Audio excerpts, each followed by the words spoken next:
In the first year of Belshazzar king of Babylon, Daniel had a dream, and visions passed through his mind as he was lying in bed. He wrote down the substance of his dream. Daniel said, "In my vision at night I looked, and there before me were the four winds of heaven churning up the great sea. Four great beasts, each different from the others, came up out of the sea. The first was like a lion, and it had the wings of an eagle. I watched until its wings were torn off and it was lifted from the ground so that it stood on 2 feet like a human being, and the mind of a human was given to it. And there before me was a second beast, which looked like a bear.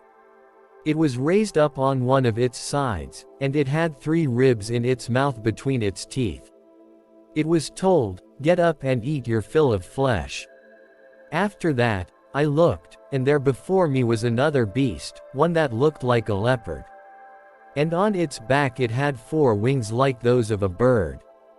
This beast had 4 heads, and it was given authority to rule. After that, in my vision at night I looked, and there before me was a 4th beast, terrifying and frightening and very powerful. It had large iron teeth, it crushed and devoured its victims and trampled underfoot whatever was left. It was different from all the former beasts, and it had 10 horns.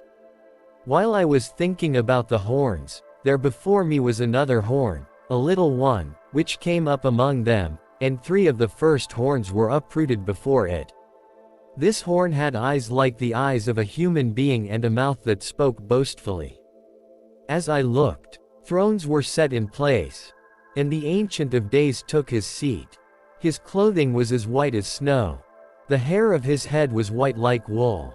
His throne was flaming with fire, and its wheels were all ablaze. A river of fire was flowing, coming out from before him. Thousands upon thousands attended him. 10,000 times 10,000 stood before him. The court was seated, and the books were opened. Then I continued to watch because of the boastful words the horn was speaking. I kept looking until the beast was slain and its body destroyed and thrown into the blazing fire. The other beasts had been stripped of their authority, but were allowed to live for a period of time. In my vision at night I looked, and there before me was one like a son of man, coming with the clouds of heaven. He approached the Ancient of Days and was led into his presence.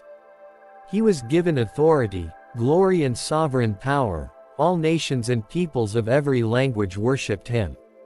His dominion is an everlasting dominion that will not pass away, and his kingdom is one that will never be destroyed. I, Daniel, was troubled in spirit, and the visions that passed through my mind disturbed me. I approached one of those standing there and asked him the meaning of all this. So he told me and gave me the interpretation of these things. The 4 great beasts are 4 kings that will rise from the earth. But the holy people of the Most High will receive the kingdom and will possess it forever, yes, forever and ever. Then I wanted to know the meaning of the 4th beast, which was different from all the others and most terrifying, with its iron teeth and bronze claws, the beast that crushed and devoured its victims and trampled underfoot whatever was left.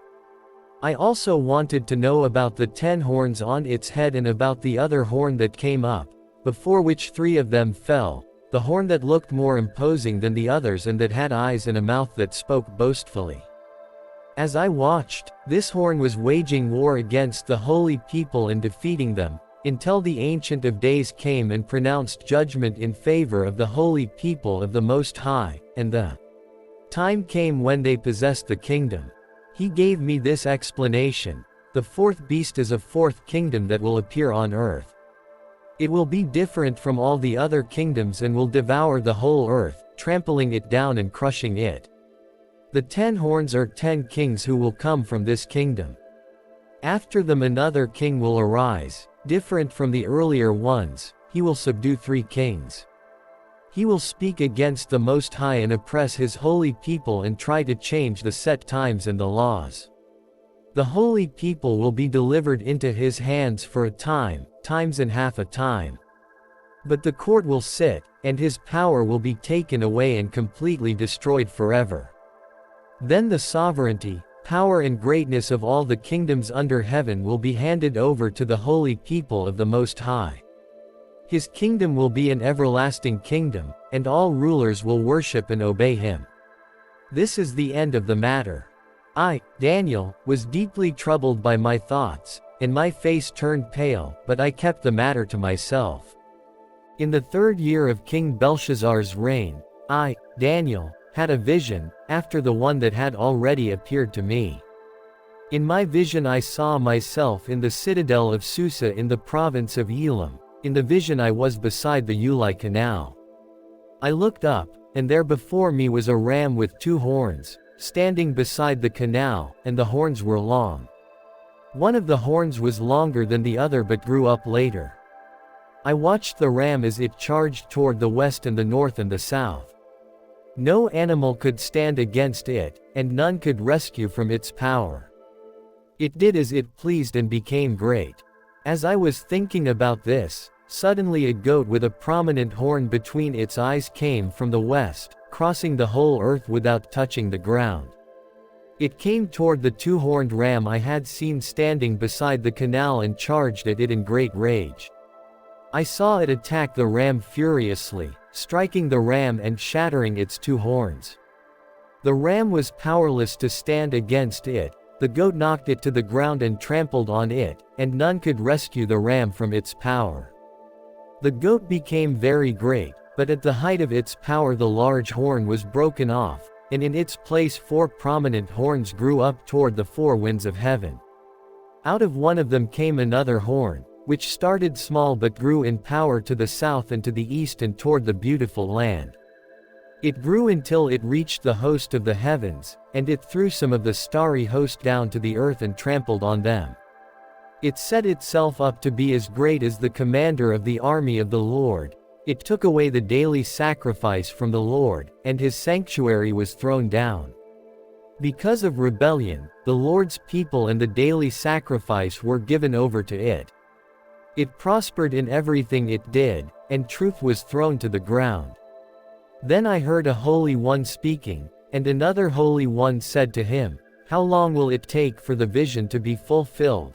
The vision concerning the daily sacrifice, the rebellion that causes desolation, the surrender of the sanctuary and the trampling underfoot of the Lord's people." He said to me, "It will take 2,300 evenings and mornings, then the sanctuary will be reconsecrated." While I, Daniel, was watching the vision and trying to understand it, there before me stood one who looked like a man. And I heard a man's voice from the Ulai calling, "Gabriel, tell this man the meaning of the vision." As he came near the place where I was standing, I was terrified and fell prostrate. "Son of man," he said to me, "understand that the vision concerns the time of the end." While he was speaking to me, I was in a deep sleep, with my face to the ground. Then he touched me and raised me to my feet.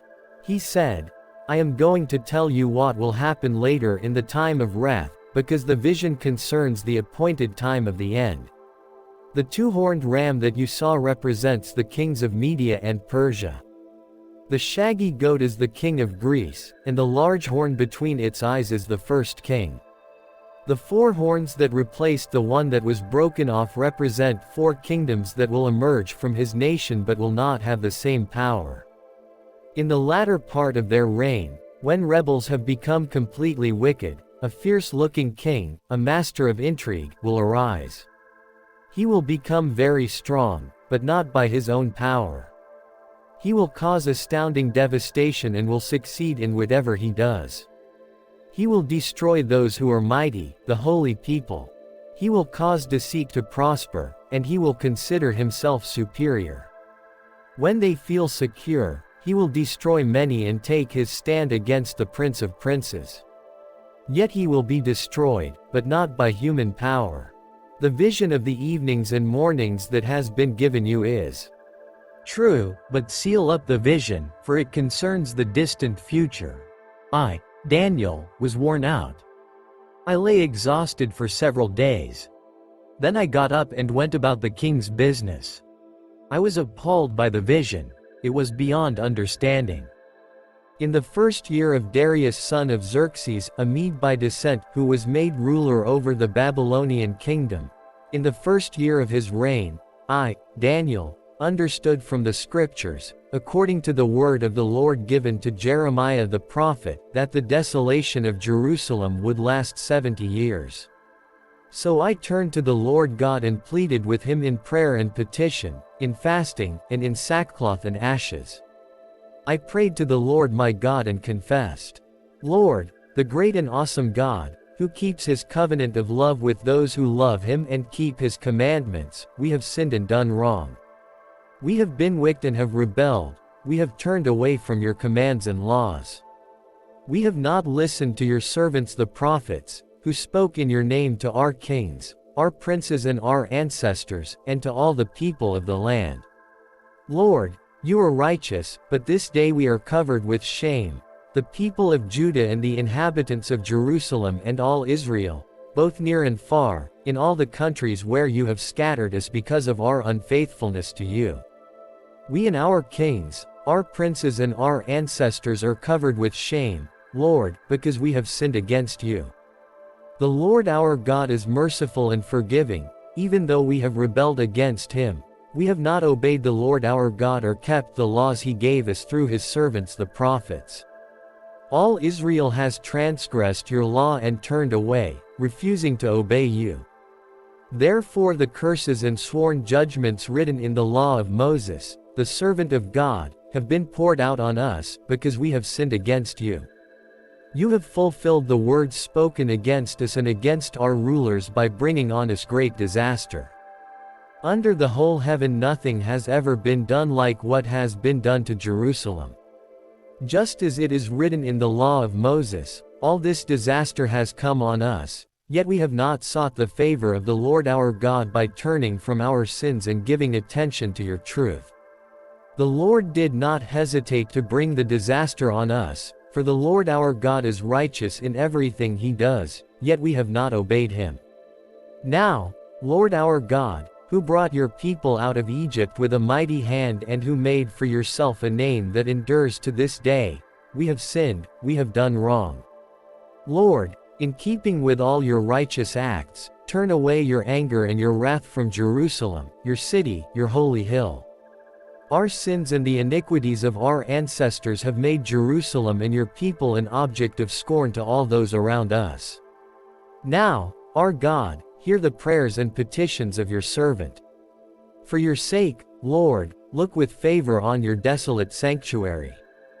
Give ear, our God, and hear, open your eyes and see the desolation of the city that bears your name. We do not make requests of you because we are righteous, but because of your great mercy. Lord, listen. Lord, forgive. Lord, hear and act. For your sake, my God, do not delay, because your city and your people bear your name. While I was speaking and praying, confessing my sin and the sin of my people Israel and making my request to the Lord my God for his holy hill, while I was still in prayer, Gabriel, the man I had seen in the earlier vision, came to me in swift flight about the time of the evening sacrifice. He instructed me and said to me, Daniel, I have now come to give you insight and understanding. As soon as you began to pray, a word went out, which I have come to tell you, for you are highly esteemed. Therefore, consider the word and understand the vision. 70 sevens are decreed for your people and your holy city to finish transgression, to put an end to sin, to atone for wickedness, to bring in everlasting righteousness, to seal up vision and prophecy and to anoint the most holy place. Know and understand this, from the time the word goes out to restore and rebuild Jerusalem until the Anointed One, the ruler, comes, there will be 7 sevens, and 62 sevens. It will be rebuilt with streets and a trench, but in times of trouble. After the 62 sevens, the Anointed One will be put to death and will have nothing. The people of the ruler who will come will destroy the city and the sanctuary. The end will come like a flood. War will continue until the end, and desolations have been decreed. He will confirm a covenant with many for 1 7. In the middle of the 7, he will put an end to sacrifice and offering. And at the temple he will set up an abomination that causes desolation, until the end that is decreed is poured out on him. In the 3rd year of Cyrus king of Persia, a revelation was given to Daniel, who was called Belshazzar. Its message was true and it concerned a great war. The understanding of the message came to him in a vision. At that time I, Daniel, mourned for 3 weeks. I ate no choice food, no meat or wine touched my lips, and I used no lotions at all until the 3 weeks were over. On the 24th day of the 1st month, as I was standing on the bank of the great river, the Tigris, I looked up and there before me was a man dressed in linen, with a belt of fine gold from Uphaz around his waist. His body was like topaz, his face like lightning, his eyes like flaming torches, his arms and legs like the gleam of burnished bronze, and his voice like the sound of a multitude. I, Daniel, was the only one who saw the vision. Those who were with me did not see it, but such terror overwhelmed them that they fled and hid themselves. So I was left alone, gazing at this great vision. I had no strength left, my face turned deathly pale and I was helpless. Then I heard him speaking, and as I listened to him, I fell into a deep sleep, my face to the ground. A hand touched me and set me trembling on my hands and knees. He said, Daniel, you who are highly esteemed, consider carefully the words I am about to speak to you, and stand up, for I have now been sent to you. And when he said this to me, I stood up trembling. Then he continued, Do not be afraid, Daniel. Since the first day that you set your mind to gain understanding and to humble yourself before your God, your words were heard, and I have come in response to them. But the prince of the Persian kingdom resisted me 21 days. Then Michael, one of the chief princes, came to help me, because I was detained there with the king of Persia. Now I have come to explain to you what will happen to your people in the future, for the vision concerns a time yet to come. While he was saying this to me, I bowed with my face toward the ground and was speechless. Then one who looked like a man touched my lips, and I opened my mouth and began to speak. I said to the one standing before me, I am overcome with anguish because of the vision, my Lord, and I feel very weak. How can I, your servant, talk with you, my Lord? My strength is gone and I can hardly breathe. Again the one who looked like a man touched me and gave me strength. Do not be afraid, you who are highly esteemed, he said. Peace. Be strong now, be strong. When he spoke to me, I was strengthened and said, Speak, my Lord, since you have given me strength. So he said, Do you know why I have come to you? Soon I will return to fight against the prince of Persia, and when I go, the prince of Greece will come, but first I will tell you what is written in the book of truth. No one supports me against them except Michael, your prince. And in the 1st year of Darius the Mede, I took my stand to support and protect him. Now then, I tell you the truth, 3 more kings will arise in Persia, and then a 4th, who will be far richer than all the others. When he has gained power by his wealth, he will stir up everyone against the kingdom of Greece. Then a mighty king will arise, who will rule with great power and do as he pleases. After he has arisen, his empire will be broken up and parceled out toward the 4 winds of heaven. It will not go to his descendants, nor will it have the power he exercised, because his empire will be uprooted and given to others. The king of the south will become strong, but one of his commanders will become even stronger than he and will rule his own kingdom with great power. After some years, they will become allies. The daughter of the king of the south will go to the king of the north to make an alliance, but she will not retain her power, and he and his power will not last. In those days she will be betrayed, together with her royal escort and her father and the one who supported her. One from her family line will arise to take her place. He will attack the forces of the king of the north and enter his fortress. He will fight against them and be victorious. He will also seize their gods, their metal images and their valuable articles of silver and gold and carry them off to Egypt. For some years he will leave the king of the north alone. Then the king of the north will invade the realm of the king of the south but will retreat to his own country.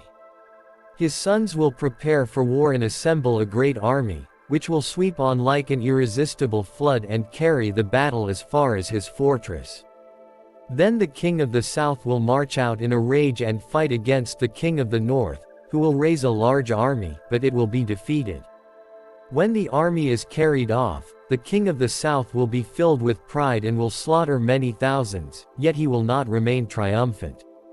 For the king of the north will muster another army, larger than the first, and after several years, he will advance with a huge army fully equipped.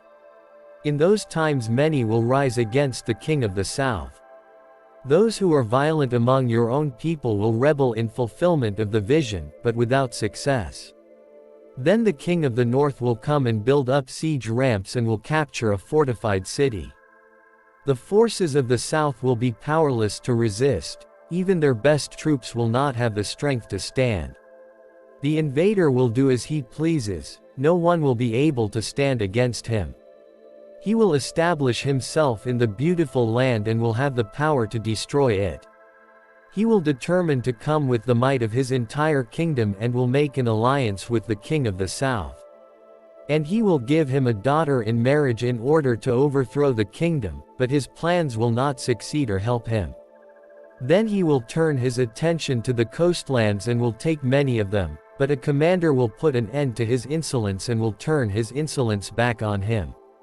After this, he will turn back toward the fortresses of his own country but will stumble and fall, to be seen no more. His successor will send out a tax collector to maintain the royal splendor. In a few years, however, he will be destroyed, yet not in anger or in battle. He will be succeeded by a contemptible person who has not been given the honor of royalty. He will invade the kingdom when its people feel secure, and he will seize it through intrigue.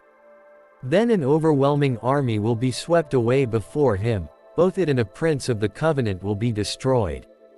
After coming to an agreement with him, he will act deceitfully, and with only a few people he will rise to power. When the richest provinces feel secure, he will invade them and will achieve what neither his fathers nor his forefathers did. He will distribute plunder, loot and wealth among his followers. He will plot the overthrow of fortresses, but only for a time.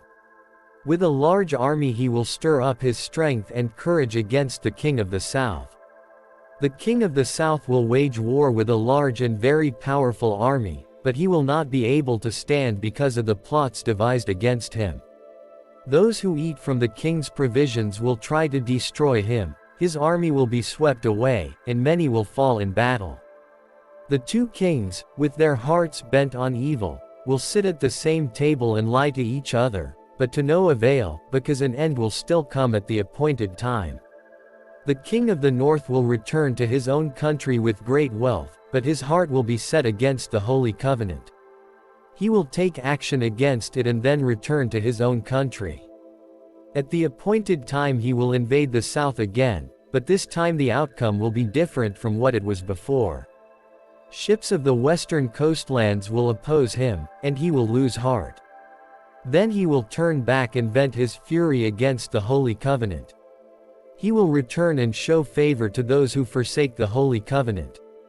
His armed forces will rise up to desecrate the temple fortress and will abolish the daily sacrifice. Then they will set up the abomination that causes desolation. With flattery he will corrupt those who have violated the covenant, but the people who know their God will firmly resist him. Those who are wise will instruct many, though for a time they will fall by the sword or be burned or captured or plundered. When they fall, they will receive a little help, and many who are not sincere will join them. Some of the wise will stumble, so that they may be refined, purified and made spotless until the time of the end, for it will still come at the appointed time. The king will do as he pleases. He will exalt and magnify himself above every god and will say unheard of things against the God of gods. He will be successful until the time of wrath is completed, for what has been determined must take place. He will show no regard for the gods of his ancestors or for the one desired by women, nor will he regard any god, but will exalt himself above them all. Instead of them, he will honor a god of fortresses, a god unknown to his ancestors he will honor with gold and silver, with precious stones and costly gifts. He will attack the mightiest fortresses with the help of a foreign god and will greatly honor those who acknowledge him. He will make them rulers over many people and will distribute the land at a price. At the time of the end the king of the south will engage him in battle, and the king of the north will storm out against him with chariots and cavalry and a great fleet of ships. He will invade many countries and sweep through them like a flood. He will also invade the beautiful land. Many countries will fall, but Edom, Moab and the leaders of Ammon will be delivered from his hand. He will extend his power over many countries, Egypt will not escape. He will gain control of the treasures of gold and silver and all the riches of Egypt, with the Libyans and Cushites in submission. But reports from the east and the north will alarm him, and he will set out in a great rage to destroy and annihilate many. He will pitch his royal tents between the seas at the beautiful holy mountain. Yet he will come to his end, and no one will help him. At that time Michael, the great prince who protects your people, will arise. There will be a time of distress such as has not happened from the beginning of nations until then. But at that time your people, everyone whose name is found written in the book, will be delivered. Multitudes who sleep in the dust of the earth will awake, some to everlasting life, others to shame and everlasting contempt. Those who are wise will shine like the brightness of the heavens, and those who lead many to righteousness, like the stars forever and ever. But you, Daniel, roll up and seal the words of the scroll until the time of the end. Many will go here and there to increase knowledge. Then I, Daniel, looked, and there before me stood two others, one on this bank of the river and one on the opposite bank. One of them said to the man clothed in linen, who was above the waters of the river, "How long will it be before these astonishing things are fulfilled?" The man clothed in linen, who was above the waters of the river, lifted his right hand and his left hand toward heaven, and I heard him swear by him who lives forever, saying, "It will be for a time, times and half a time. When the power of the holy people has been finally broken, all these things will be completed." I heard, but I did not understand. So I asked, "My Lord, what will the outcome of all this be?" He replied, "Go your way, Daniel, because the words are rolled up and sealed until the time of the end. Many will be purified, made spotless and refined, but the wicked will continue to be wicked. None of the wicked will understand, but those who are wise will understand. From the time that the daily sacrifice is abolished and the abomination that causes desolation is set up, there will be 1,290 days. Blessed is the one who waits for and reaches the end of the 1,335 days. As for you, go your way till the end. You will rest, and then at the end of the days you will rise to receive your allotted inheritance."